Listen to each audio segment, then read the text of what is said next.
Introducing the new G.I. Joe Adventure Team. Welcome to Poptic Nerve. Today we're diving into the wild, adventurous world of G.I. Joe Adventure Team, a line of action figures that took the 1970s by storm and redefined what it meant to be a hero. From battling sharks to exploring jungles, these 12-inch icons weren't just toys, they were a cultural phenomenon. So grab your kung fu grip and let's take a trip back to memory lane and uncover their story. To understand the Adventure Team, first we need to start with G.I. Joe's origin. Back in 1964, Hasbro introduced G.I. Joe as America's movable fighting man, a 12-inch military action figure inspired by the heroism of World War II. It was a hit nonetheless, rivaling Barbie with its endless outfits and accessories. But by the late 60s, the world was changing. The Vietnam War was on TV every night, and parents weren't too happy about military toys anymore. Sales started to tank, and Hasbro had a problem. How do you keep G.I. Joe alive in the world tired of war? Enter 1970 and Hasbro's brilliant pivot, the G.I. Joe Adventure Team.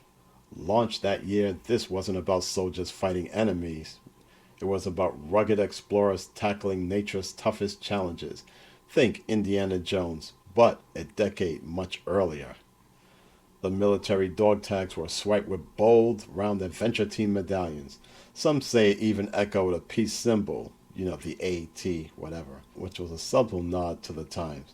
As for the figures, well, they got a major glow-up. Flocked hair and beards for that lifelike vibe. Courtesy of techniques borrowed from Hasbro's UK partner, Palitoy. Suddenly, G.I. Joe wasn't just a soldier, he was an adventurer. The lineup was packed with a modicum of variety. You had the talking Adventure Team commander barking orders with a pull string, the land adventurer ready for the jungles, the sea adventurer diving into the deep, and the air adventurer soaring the skies.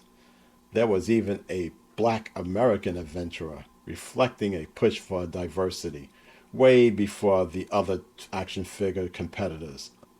These guys came with incredible sets, think Capture of the Pygmy Gorilla or Fantastic Freefall, where they faced wild animals and ecological disasters instead of human foes. It was a bold shift and it worked. By 1972, the Adventure Team was ranking high in record sales. But Hasbro just didn't stop there. They kept innovating. In 1974, they introduced the Kung Fu Grip. Soft, posable hands that could clutch weapons or ropes like never before. Then came Eagle Eyes in 1976, where a little lever lets you move the eyes. It's creepy, but it's cool. These gimmicks made the figures feel alive, sparking kids' imaginations. Whether it was rescuing a stranded climber or fighting off a shark, the Adventure Team was all about hands-on action, as well as its incredible vehicle designs like the Troubleshooter, Big Trapper, and the Mobile Support Headquarters. As the 70s rolled on, competition heated up. The $6 Million Man and Migos superhero figures were stealing the spotlight. And as a result, Hasbro fought back with some wild additions as well as innovations. To compete with Kenner's popular $6 Million Man toy line, Hasbro introduced Mike Power, the Atomic Man, a bionic hero with transparent limbs inspired from Takara's cyborg henshin, as well as a flashing eye that looks kind of like it gives Morse code signals. As for Migos' world's greatest superheroes, there was Bullet Man, the Human Bullet, a shiny superhero ally. And for the first time, G.I. Joe actually got real villains, the Intruders, armored cavemen-like aliens with a crusher grip. The stakes were elevated, but it showed how far the Adventure Team had progressed from its military roots. However, by 1976, the adventure started winding down, with rising oil prices made producing these big plastic figures pricey, as well as smaller, cheaper toys were taking over. The Adventure Team's last hurrah was a line of budget-friendly figures called the Defenders. No, not those Defenders. It just wasn't the same. The original 12-inch G.I. Joe era ended that year, paving the way for the 3.75-inch Real American Hero line in the 1980s. However, the Adventure Team left a legacy. Those bold science fiction ideas and concepts crept into the reboot.